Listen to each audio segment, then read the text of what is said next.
swamped by the mountain of papers and tools on your desk, thinking it's holding you back from truly connecting with your students and enjoying teaching? Well, I've got your back. Today, we're going to unpack some delightful strategies for organizing your teacher desk that will not only spruce up your workspace, but also give you more time and energy to light those little fires of curiosity in your students. Stay tuned.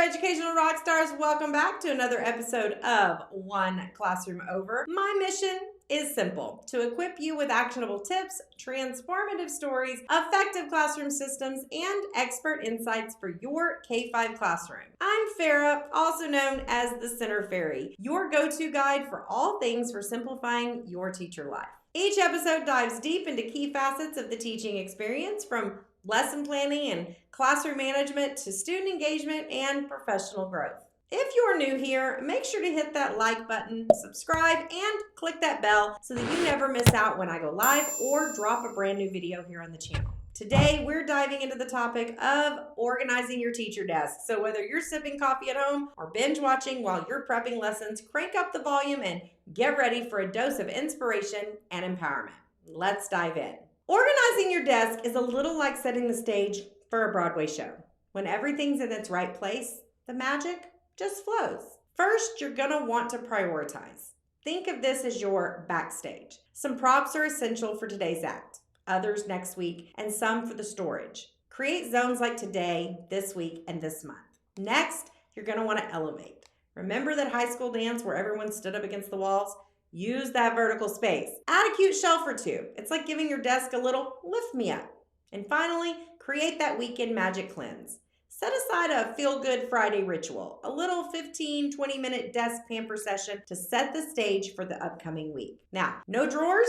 No problem. Who says that organizing your teacher desk is all about hiding stuff away? Without drawers, you have to get creative.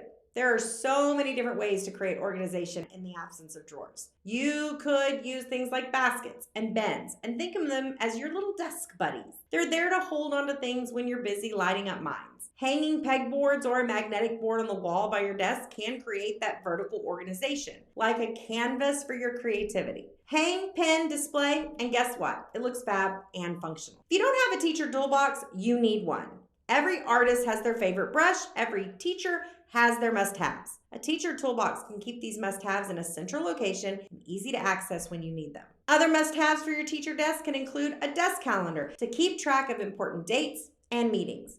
Don't forget to add a personal touch with photos and a small plant that reflects who you are as a person. Now, for our ADHD superstar teachers like me, keeping your desk organized can prove challenging, but it can be a game changer. Using colors to categorize different tools can be visually delightful and keep you on track. Now, we can argue all day long about what color each subject is supposed to be, but color coding tools for math, reading, science, and other subjects with the same color can help you keep track of all the tools necessary for that subject. You'll also want to make sure that you purge materials that are not necessary. Keeping only essential materials on your desk will help curb the overwhelm that can happen when you have ADHD. Another way to stay organized is to have zones. When setting up your desk, try to set it up so that there's an area of your desk assigned to a task. Whether it's grading or planning, keeping the items you need for different tasks in their zone can keep you from getting sidetracked when performing that task. If you're a tech nut like me, then you can save some time and some trees and